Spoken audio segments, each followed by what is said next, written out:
aha mukorogu omureberezi Johnson Twinomujun asimire Honorable Joram Tubasimwa MP w'abagurusi ahabwe cyangwa cya burengero izoba bwa Uganda no mukazi we Lois Tubasimwa okwijuka ruhanga ahabihire n'abana babo abiyabahire omubushwere bwabo okusima kwitu no kuza habiri no tsima ruhanga kandi tsima omuntu mutayo wetu nyewe n'omukyara wanjye Roisogo twase emyaka 80 omubushwere ekyakasha kandi kitali kike ninyoha omwana onzira myaka 8 kuza mu parliament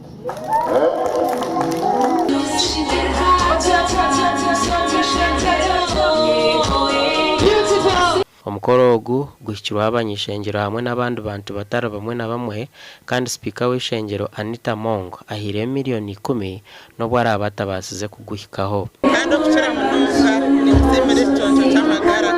kureba ngo turire twise tone cyoncho cy'amagara tusemera hanga mununga katwanga nguturo mu nsomo yagira ngo mugende enseji mujijero mugasho muzare produce tukokoriet batorso kugira ngo tugire bitwakora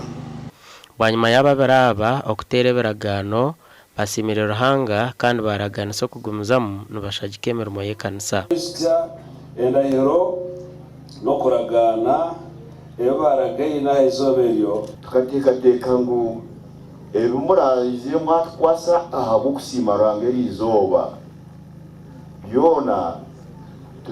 tuyigere ruhanga